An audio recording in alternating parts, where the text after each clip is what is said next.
کیا آپ نے کبھی اس بات پر غور کیا ہے کہ ایک ترقی پذیر ملک جو مسلسل داخلی اور معاشی چیلنجز کا شکار ہو، وہ کس طرح محض چند دہائیوں کے اندر عالمی طاقت کے توازن کو ایک نہیں بلکہ دو مرتبہ مکمل طور پر تبدیل کر سکتا ہے؟ دی ڈبیٹ میں خوش آمدید۔ دی ڈبیٹ میں خوش آمدید۔ آج کی اس گفتگو میں ہم محمد فاروق راشد کی ایک انتہائی چشمکشا تحریر جس کا عنوان ہے پاکستان کا عالمی کردار، سفارت، جدوجہد اور امن کی تلاش، اس پر ایک تفصیلی بحث کرنے جا رہے ہیں۔ بالکل، اور اس تحریر نے ہمارے سامنے ایک بہت ہی بنیادی اور سچی بات ہے کہ کافی پیچیدہ سوال کھڑا کر دیا ہے۔ ہم اس بات کا جائزہ لیں گے کہ عالمی سیاست میں پاکستان کا جو ایک کردار رہا ہے، کیا وہ ایک انتہائی ہنرمند اور کامیاب ثالث ریاست، یا جسے ہم برج سٹیٹ کہتے ہیں، اس کا رہا ہے جس نے عالمی امن میں فیصلہ کن کردار ادا کیا، یا پھر دوسری طرف کیا ہم نے محض بڑی طاقتوں کی بساط پر اپنی اہمیت جتلانے کے خبت میں اپنے ہی ملک کے سماجی اور معاشی ڈھانچے کو داؤ پر لگا دیا؟ آج کے اس بحث میں میرا موقف یہی ہوگا کہ وقتی عالمی اہمیت کے لیے اپنے مستقل داخلی استحکام کو قربان کر دینا یہ کوئی سفارتی کامیابی نہیں ہے، بلکہ ایک بہت بڑی اسٹریٹجک غلط فہمی ہے۔ اور میں اس کے بالکل برعکس موقف پیش کروں گا۔ میرا ماننا یہ ہے کہ اگر ہم جذباتیت سے ہٹ کر خالصتاً اسٹریٹجک زاویے سے دیکھیں تو پاکستان نے اپنے محدود وسائل کے باوجود ایک ناگزیر عالمی پل اور سفارتی طاقت کے طور پر خود کو منوایا ہے۔ تو چلے پھر اسی بات سے شروع کرتے ہیں۔ آپ اسے ایک سفارتی طاقت کہہ رہے ہیں، جبکہ میری نظر میں اس تحریر کی سب سے بڑی خوبی ہی یہ ہے کہ یہ ہمیں اس اسٹریٹجک کامیابی کے سراب کے پیچھے چھپے ہوئے حقائق کو دیکھنے کی دعوت دیتی ہے۔ اچھا، دیکھیے، میں اس بات سے بالکل انکار نہیں کرتی کہ پاکستان نے عالمی تاریخ کے دھارے کا رخ موڑا ہے، لیکن میرا سوال اور دراصل اس تحریر کا بنیادی نقطہ بھی یہی ہے کہ اس کی قیمت کس نے چکائی۔ جب آپ عالمی طاقتوں کے جیو پولیٹیکل کھیلوں میں فرنٹ لائن ریاست بننے کا انتخاب کرتے ہیں تو آپ دراصل اپنے ملک کی داخلی سلامتی کی قیمت پر دنیا کی سیکیورٹی کو سبسڈی دے رہے ہوتے ہیں۔ دیکھیں، یہاں غلط فہمی یا سراب کا لفظ استعمال کرنا میرے خیال میں ایک بہت بھاری دعویٰ ہے۔ میں چاہوں گا کہ ہم ذرا تاریخ کے میکانزم کو سمجھیں اور خاص طور پر 1971 کے اس واقعے کی طرف چلیں جس کا تحریر میں بڑی تفصیل سے ذکر کیا گیا ہے۔ صحیح، ہنری کیسنجر والے واقعے کی بات کر رہے ہیں آپ؟ جی بالکل، 60 اور 70 کی دہائی کا وہ دور یاد کریں جب دنیا مکمل طور پر امریکہ اور سوویت یونین کے درمیان بٹی ہوئی تھی۔ چین ایک الگ تھلگ تنہائی کا شکار کمیونسٹ ریاست تھا۔ اس وقت کی سفارت کاری کو ذرا دیکھیں۔ یہ کوئی حادثہ نہیں تھا کہ امریکی وزیر خارجہ ہنری کیسنجر پاکستان کے ذریعے خفیہ طور پر بیجنگ پہنچے۔ اس کے پیچھے ایک گہری سوچی سمجھی سفارتی بساط تھی۔ وہ ایک بڑی لاجسٹک کامیابی تو ضرور تھی۔ صرف لاجسٹک نہیں، اس سے کہیں بڑھ کر تھی۔ امریکہ اور چین دونوں کو ایک دوسرے تک پہنچنے کے لیے ایک ایسے ملک کی ضرورت تھی جس پر دونوں آنکھ بند کر کے بھروسہ کر سکیں، اور پاکستان نے اس اعتماد کو سالوں کی محنت سے کمایا تھا۔ کیسنجر کا PIA کی فلائٹ میں بیجنگ جانا، یہ ایک ریاست کی اس صلاحیت کا ثبوت تھا کہ وہ دو عالمی طاقتوں کی نفسیات کو کس طرح ہینڈل کر سکتی ہے۔ اس ایک واقعے نے پوری سرد جنگ کا رخ موڑ دیا۔ یہ وہ ہنر ہے جسے میں کامیاب سفارتکاری کہتا ہوں۔ میں آپ کی اس بات سے متفق ہوں کہ وہ واقعہ بلا شبہ ایک ماسٹر کلاس سفارتی آپریشن تھا۔ میں اس پر قطعی معترض نہیں ہوں، لیکن ذرا اس کے اسٹریٹجک نتائج کا بھی تو تجزیہ کریں نا۔ جی بتائیں۔ آپ نے تحریر میں استعمال ہونے والی اصطلاح ثالث ریاست یا ایک سفارتی پل کی بات کی۔ اب ایک پل کا کام دو کناروں کو ملانا تو ضرور ہوتا ہے، لیکن جب آپ ایک عالمی پل بنتے ہیں تو کیا آپ نے اس پر گزرنے والی ٹریفک کا کوئی ٹول ٹیکس وصول کیا؟ میرا اشارہ یہاں طویل مدتی ریاستی مفادات کی طرف ہے۔ امریکہ اور چین کو ملانے کا براہ راست فائدہ امریکہ کو ہوا کہ اسے سوویت یونین کے خلاف ایک بڑا اتحادی مل گیا، اور چین کو ہوا کہ وہ عالمی تنہائی سے نکل کر ایک معاشی طاقت بننے کی راہ پر چل پڑا۔ لیکن پاکستان کو اس کے بدلے کیا ملا؟ محض وقتی طور پر امریکہ کی نظر میں ایک اچھا دوست ہونے کا تمغہ۔ تحریر واضح طور پر نشاندہی کرتی ہے کہ ایک کامیاب سفارتکاری کے لیے ہمیشہ مستقل پالیسیوں کی ضرورت ہے۔ صحیح۔ تو ہم نے پل ضرور بنایا، لیکن ہم اس پل کو اپنے مستقل معاشی اور دفاعی مفادات کے لیے کیش کروانے میں ناکام رہے۔ یہ جغرافیائی مجبوری کا استعمال تو تھا، مگر ہماری اپنی خود مختار اور مستقل پالیسی کا واضح فقدان تھا۔ خیر، میں یہاں آپ سے تھوڑا اختلاف کروں گا، کیونکہ بین الاقوامی تعلقات میں اعتماد اور اہمیت بذات خود ایک بہت بڑی کرنسی ہوتی ہے۔ آپ پوچھ رہی ہیں کہ ہمیں کیا ملا؟ ہمیں چین کی صورت میں ایک ایسا اسٹریٹجک پارٹنر ملا جس نے آنے والی کئی دہائیوں تک ہر محاذ پر پاکستان کا ساتھ دیا۔ چین کی دوستی واقعی ایک مستقل اثاثہ ہے۔ بالکل ہے۔ اور رہی بات جغرافیے کی، تو دیکھیں دنیا میں بے شمار ممالک ہیں جن کا جغرافیہ بہت اہم ہے، مگر کوئی ان سے بات تک نہیں کرتا۔ پاکستان نے اپنے جغرافیے کو ایک ایکٹیو اثاثے میں تبدیل کیا، اور بات صرف 1971 کی نہیں ہے، یہ سلسلہ رکا نہیں ہے۔ مصنف میں حال ہی میں امریکہ اور ایران کے درمیان کشیدگی کم کرنے کی پاکستانی کوششوں کا بھی تو حوالہ دیا ہے نا؟ جی، تحریر میں اس کا ذکر موجود ہے۔ اور اس کے علاوہ ہم مشرق وسطیٰ، افریقہ اور ایشیا میں اقوام متحدہ کے امن مشنز کا ایک مستقل حصہ ہیں۔ میرا سوال یہ ہے کہ کیا ایک غیر مستقل اور صرف جغرافیے کے رحم و کرم پر چلنے والی ریاست دہائیوں تک عالمی امن کی بحالی میں اتنا منظم اور تکنیکی کردار ادا کر سکتی ہے؟ آپ کا یہ امن مشنز والا نقطہ درست ہے، اور سچ کہوں تو وہ واقعی ہماری پیشاورانہ صلاحیت کا منہ بولتا ثبوت ہے۔ لیکن بات جب ملکی خارجہ پالیسی کے بڑے فیصلوں کی آتی ہے نا، تو صورتحال کافی مختلف ہو جاتی ہے۔ آپ کہہ رہے ہیں کہ ہم نے جغرافیے کو ایک ایکٹیو اثاثہ بنایا۔ جی بالکل۔ جبکہ میں یہ کہتی ہوں کہ ہم نے جغرافیے کو ایک ایسا دھماکہ خیز مواد بنا دیا جو ہمارے اپنے ہی ہاتھوں میں پھٹ گیا، اور اس کی سب سے بڑی اور سب سے ہولناک مثال 1979 کی افغان جنگ ہے۔ جس چیز کو آپ ہماری سفارتی اور اسٹریٹجک کامیابی قرار دے رہے ہیں، تحریر اسے دہشت گردی، اسلحہ کلچر اور معاشرتی عدم استحکام کی جڑ قرار دیتی ہے۔ اچھا، لیکن ایک منٹ، جب آپ دنیا کو یونی پولر بنانے کے لیے، مطلب ایک سپر پاور کو شکست دینے کا ٹھیکہ لیتے ہیں، تو اس کی قیمت آپ کا اپنا معاشرہ چکاتا ہے۔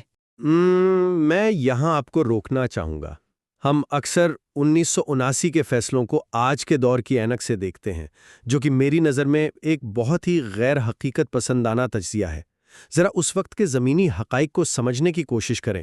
دسمبر 1979 میں جب سوویت یونین کی سرخ افواج کابل میں داخل ہوئیں تو وہ وہاں پکنک منانے تو نہیں آئی تھی نا؟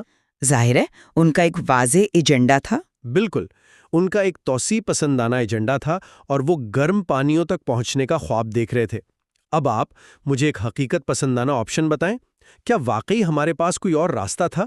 کیا ہماری ریاست یہ فیصلہ کرتی کہ ہم بس خاموش بیٹھے رہیں گے یہاں تک کہ سوویت ٹینک پشاور کے دروازے تک پہنچ جائیں؟ پاکستان کا اس جنگ میں کودنا یہ امریکہ کی خوشنودی سے زیادہ اپنی بقا کا مسئلہ تھا۔ ہم نے 30 لاکھ افغان مہاجرین کو پناہ دی، اتنے بڑے انسانی بحران کو سنبھالنا، ایک کمزور معیشت کے ساتھ لاجسٹک سپورٹ فراہم کرنا، اور بالآخر سوویت یونین جیسے ملٹری دیو کو افغانستان سے نکلنے پر مجبور کرنا۔ میرا ماننا ہے کہ یہ بقا اور مزاحمت کی ایک ایسی اسٹریٹجک کامیابی ہے جسے نظر انداز کرنا تاریخ کے ساتھ ناانصافی ہوگی۔ یہ ایک بہت ہی اہم سوال ہے جو آپ نے اٹھایا، اور مجھے خوشی ہے کہ آپ نے یہ پوچھا، کیونکہ دیکھیں، میں یہ بالکل نہیں کہہ رہی کہ ہمیں سوویت یونین کا پشاور پہنچنے کا انتظار کرنا چاہیے تھا۔ خطرہ بالکل حقیقی تھا، اور ہماری بقا کا مسئلہ بھی یقیناً تھا۔ لیکن میرا اور دراصل مصنف کا بھی بنیادی اختلاف اس میکانزم یا اس ماڈل سے ہے جو ہم نے اس خطرے سے نمٹنے کے لیے اپنایا۔ تو آپ کے خیال میں بہتر ماڈل کیا ہو سکتا تھا؟ آپ نے پوچھا نا کہ آپشن کیا تھا۔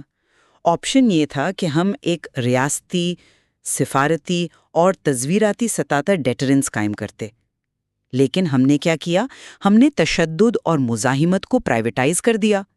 ہم نے دنیا بھر سے مجاہدین کو بلایا، انہیں مسلح کیا، اور ایک عسکریت پسند نظریے کو اپنی خارجہ پالیسی کا باقاعدہ ٹول بنا لیا. لیکن کیا اور جب آپ کسی ریاستی جنگ کو ایک نظریاتی اور غیر ریاستی جنگ میں تبدیل کر دیتے ہیں تو آپ کو اندازہ ہونا چاہیے کہ جنگ ختم ہونے کے بعد آپ ان نجی ملیشیوں کو کسی سوئچ کی طرح بند تو نہیں کر سکتے نا؟ بالکل. لیکن کیا آپ اس بات کو نظر انداز کر رہی ہیں کہ جب آپ کے پاس وسائل بے حد کم ہوں اور سامنے دنیا کی سب سے بڑی زمینی فوج کھڑی ہو تو آپ کو لامحالہ غیر روایتی حکمت عملی یعنی اے سیمیٹرک وارفیئر کی طرف جانا پڑتا ہے؟ غیر روایتی حکمت عملی کا مطلب یہ تو نہیں کہ آپ اپنی ہی معاشرتی بنیادوں میں بارود بھر دیں. اور اس کے اثرات ذرا دیکھیں. تحریر میں واضح طور پر نشاندہی کی گئی ہے کہ کلاشنکوف اور ہیروئن کا کلچر سرحد پار کر کے ہماری گلیوں اور کالجوں تک پہنچ گیا. اس سے تو انکار نہیں کیا جا سکتا. ہمارے ریاستی اداروں نے ایک وقتی عالمی ایجنڈے کی تکمیل کے لیے اپنے سماج کی طویل مدتی بند کو تباہ ہونے دیا. ہم نے سوویت یونین کو تو ہرا دیا، لیکن اس کے نتیجے میں ہم نے جو داخلی عدم استحکام خریدا وہ آج دہائیوں بعد بھی ہمارا پیچھا کر رہا ہے. کیا ایک باشعور ریاست اپنی سلامتی کو یقینی بنانے کے لیے اپنے ہی معاشرے کے مستقبل کو گروی رکھ دیتی ہے؟ مجھے آپ کے اس نقطے کی سنگینی کا مکمل احساس ہے. یقیناً اس کی ایک بھاری قیمت تھی، لیکن دیکھیں یہاں ہمیں یہ بھی دیکھنا ہوگا کہ جب ہم نے اس قیمت کو محسوس کیا تو ہم نے اسے درست کرنے کی بھی پوری کوشش کی. اور یہی بات ہمیں 9/11 کے بعد کا منظرنامے اور دہشت گردی کے خلاف جنگ کی طرف لے کر آتی ہے. وار آن ٹیرر. جی، یہ وہ مرحلہ تھا جہاں پاکستان نے کسی پراکسی کا سہارا نہیں لیا، بلکہ براہ راست فرنٹ لائن پر آ کر عالمی امن کے لیے ایک بے مثال جنگ لڑی. تحریر میں اس کا بہت واضح اعتراف ہے کہ پاکستان نے کس طرح ملکی سطح پر جامع آپریشنز کیے. ہم نے اپنی فوج اور سیولینز کی مد میں 80,000 سے زائد جانوں کی قربانی دی. ہماری معیشت کو اربوں ڈالرز کا نقصان پہنچا. بالکل، یہ قربانیاں تو بے مثال ہیں. یہ کوئی کرائے کی جنگ نہیں تھی. ہم نے یہ جنگ اپنے ملک کے کونے کونے میں لڑی تاکہ ہم دنیا کو اور ظاہر ہے اپنے خطے کو بھی محفوظ بنا سکیں. اور اس کا نتیجہ یہ نکلا کہ دنیا نے ہماری ان قربانیوں کا اعتراف کیا.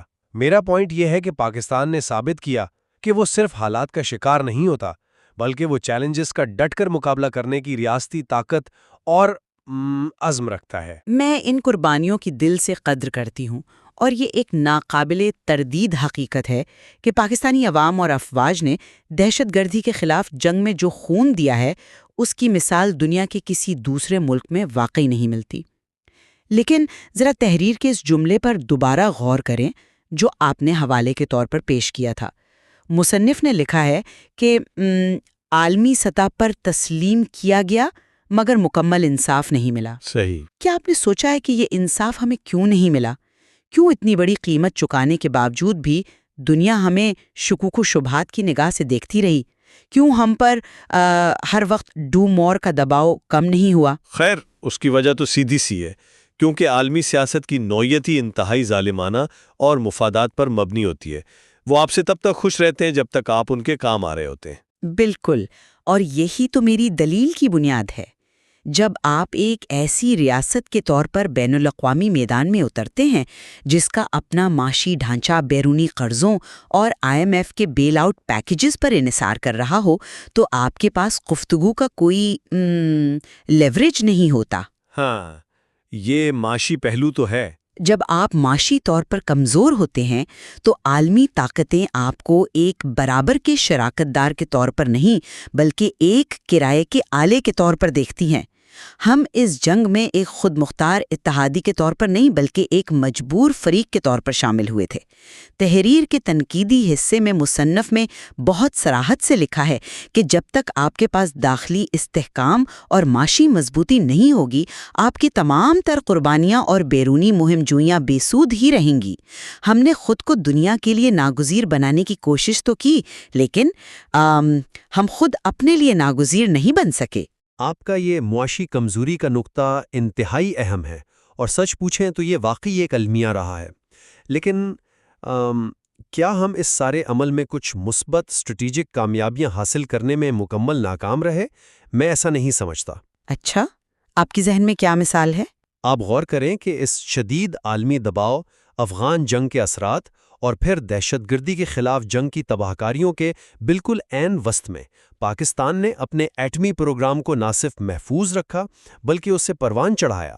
یہ کتنا حیران کن میکانزم ہے کہ ایک طرف آپ کے شہروں میں دھماکے ہو رہے ہیں، معیشت ہچکولے کھا رہی ہے، اور دوسری طرف آپ کی خارجہ پالیسی اور اسٹریٹجک ادارے ایک نیوکلیئر ڈیٹرنس کو دنیا کی آنکھوں سے بچا کر مکمل کر رہے ہیں۔ یہ واقعی ایک بہت بڑی کامیابی تھی۔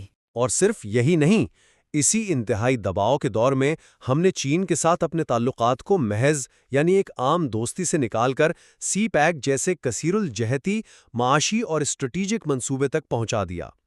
تو یہ ظاہر کرتا ہے کہ پاکستان کے ریاستی دماغ میں ایک طویل المدتی ویژن بہرحال موجود رہا ہے۔